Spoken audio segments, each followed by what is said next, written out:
some other offensive linemen have, and usually that's a position that can go into their 30s without as much of a problem. But him at that guard spot, he's struggled the past 2 years. So while, yes, I'm happy we have him back, he's probably better than some of the people we have right now. It's still not good. Yeah. Do you think the Saints brought him back to kind of be a tutor, to like Clemente or to Turner as well? I mean, I think it's possible. He certainly, has the ability to try to do some of that. But, I mean, if players are really looking to have that type of leadership role, I mean, the Saints have definitely allowed players to find that outside, necessarily the team, as we saw with Teron Armstead working with Willie Rowe.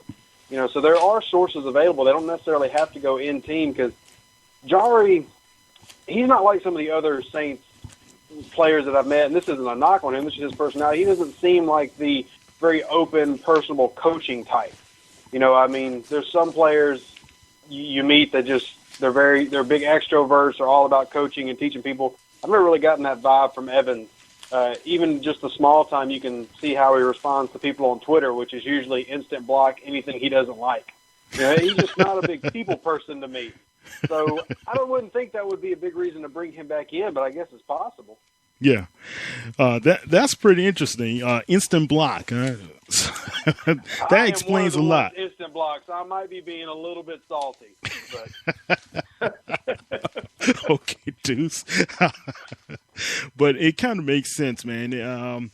Well, hopefully we can be able to get some stability out of him for at least the first game or two. I don't know.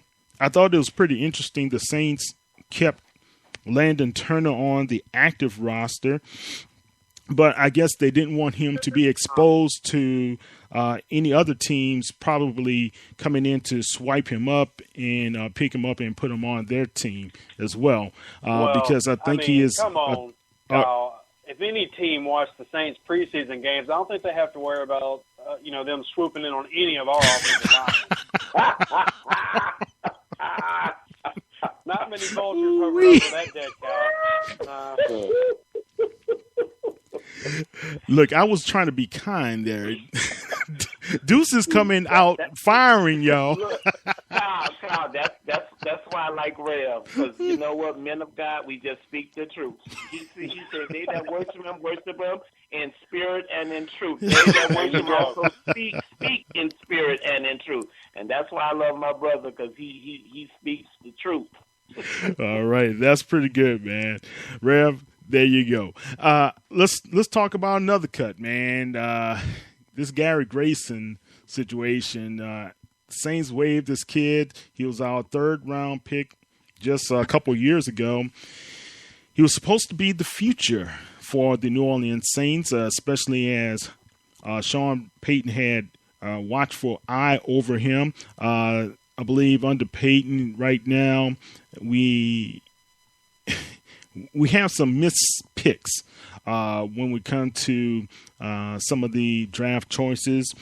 I know every draft choice can be a Hall of Famer, but at least can he play after his initial contract with the Saints or something?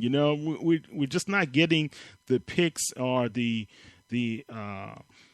we're not getting the input of the picks that we need for this team. Professor, you talked about Grayson before with me, and Remy, let's kind of go with you. Let's start with you. With Gary Grayson right now, do you feel it was too early for the Saints to let him go after just 2 years? Yes, actually I do.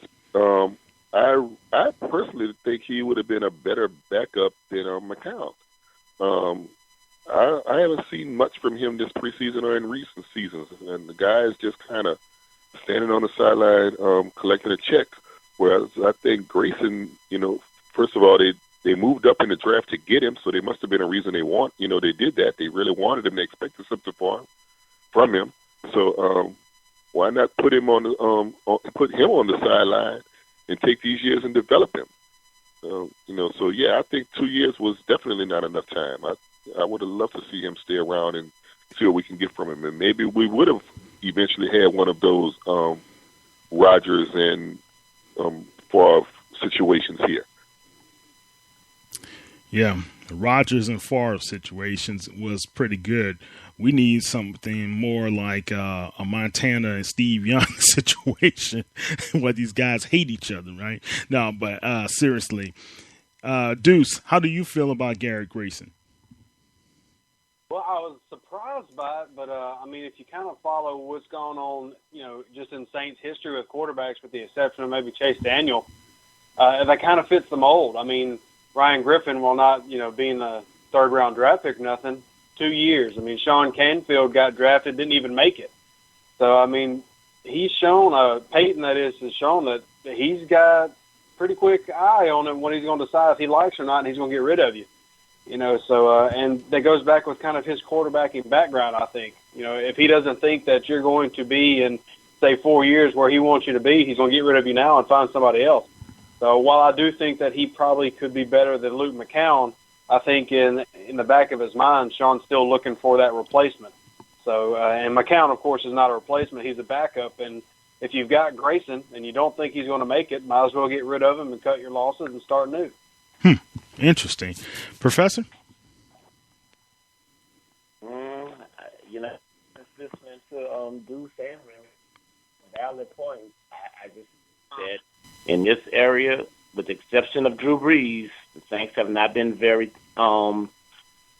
fortunate in scouting and recruiting. I still, wondered, if, Chase Daniels would have had a chance, because he was progressing well, and of course he wants to become a starter. That's the desire of anybody that's quarterback, and he left and got more money. I think now you're in a predicament now with, we better pray that Drew lasts for 2 years, and then still the future of the franchise post-Drew is still question mark, because at some point down the road, we're going to be faced with Drew, leaving the game. And let's just hope it's longer than shorter in terms of his playing career. Now you back next year at trying to select another quarterback in the draft, and the Andrew Lucks, the Cam, Newton or Jameis Winston, and he's still not proven. Those come rare and far in between. So now you're in a predicament, a situation that whoever comes, like you said earlier in the show, they're only going to have maybe 1 year with Drew, because they're not on the team now, so it'll be next year. They may potentially only have 1 year to sit under a Hall of Fame quarterback. So I don't know what Coach Payton them have in plans of this in terms of, quarterback, who they may be looking at in next year's draft and, give a chance.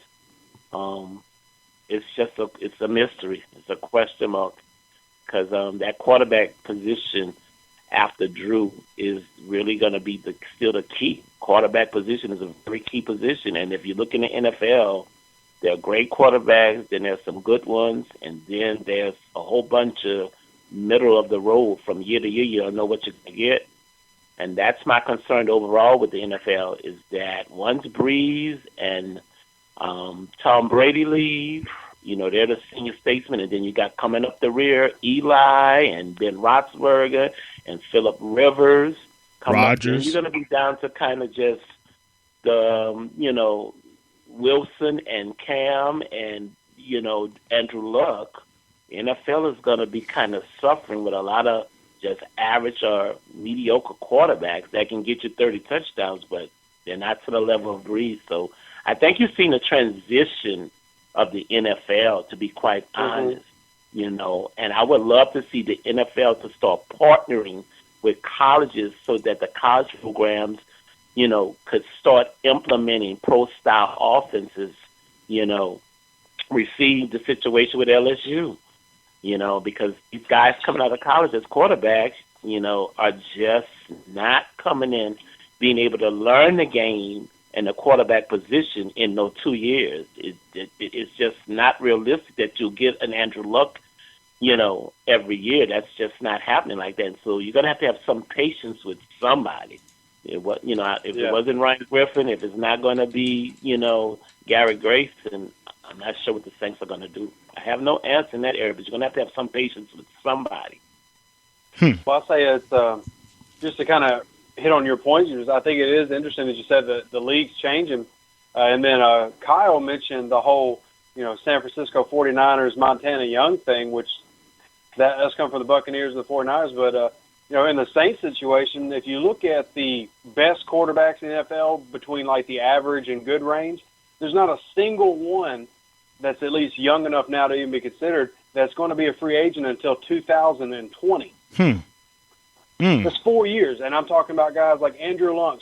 Andrew Luck's not a free agent until 2022, I think. Flacco, 2022. Russell Wilson, 2020. Eli Manning, 2020. Phillip Rivers, 2020. Cam Newton, 21. Matt Ryan, 2019. So these guys are in long contracts. So there's not going to be a lot of market available in the next couple of years for the elites that are already established. So if you're not finding it in the draft, which is what the Saints have yet to do, besides drafting in the third round or seventh round, not really going for a high-end guy. I mean, there's not really a market unless they dump a lot and trade to some of these teams that have got the elite quarterback. And it might have been more common back in Kyle's day, but now nobody trades their star quarterback. When's the last star quarterback you saw get traded? So I think it's an interesting predicament for New Orleans. And I think it's one of the reasons they had to sign Drew, and bless him for really giving the Saints a discount. But man, I mean, where are you going to find a quarterback right now? There's not really many places to look. Right. I think next year, Kirk Cousins is the only guy that won't be under contract. Hey, I said average to good. I wasn't picking out the Kirk Cousins of the league. I'm just trying to give you some hope there, Rev. Hey, look, Ryan Fitzpatrick becomes the UFA in 2017 after Drew's gone. You want to get him too? Well, hold on, man. Ryan has been playing pretty well up there in New York. Come on now. Hey, man, I'm just trying to give you some hope, man. Look, you trying to get us back to Super Bowl or keep us going 8-8 every year? What you trying to do to us, Kyle? Look, you shouldn't ask me that question. You should ask Sean Payton and Mickey Loomis that question, and Jeff Ireland that question with some of the picks they've been making. How about that? That's who really need to be answering that question, man. Shoot. Yeah, man, that puts a hurting on my ears, too. Kirk Cousins. All right, guys, man. Let's talk a little bit about this kicking situation. Oh, my goodness. What is going on with the New Orleans Saints with these kickers? I don't know. I think with kickers, Sean Payton is less likely to keep a kicker than anybody else in this league. You talk about lack of patience at quarterback. Man, look at this with Lutz. Lutz comes in. He kicks. He's a rookie. He was with the Ravens. He got the recommendation from Harbaugh to Sean Payton. Hey, you need to take a look at this guy. He comes in. He takes Kai Forbath's supposed job as the kicker of the New Orleans Saints. What in the world is going on today, Remy? Look, I mean, I might be a man of God, but I ain't got the answer for everything. I mean, this is just the weirdest situation, guys. I mean, how are you going to watch all training camp, all preseason, it's a fight between two guys, and then literally out of nowhere, on one phone call, kick out the guy who Forbath didn't have a bad preseason or training camp. Right. The guy looks solid. Right. Out of nowhere, just nope. Send you packing. Go on. So I don't know, man. I can't figure that kicking game out. I don't think any Saints fan or analyst has been able to figure out the kicking situation since he came here 10 years ago. It's who knows. Throw your notes in the air and just walk off the stage. It just is mind-boggling. Go ahead. Thanks for dealing me out there. I've just got to thank you for dealing me out because I really was left speechless with this. When you called on me, Kyle, man, my mouth just kind of fell open. I didn't have an answer. So, there's a little bit of a dead space there. Thanks, Deuce, man. Thanks for the save, man. Yeah, no problem. Man, I was just thinking when I got the news that Forbath was cut, I'm thinking, okay, what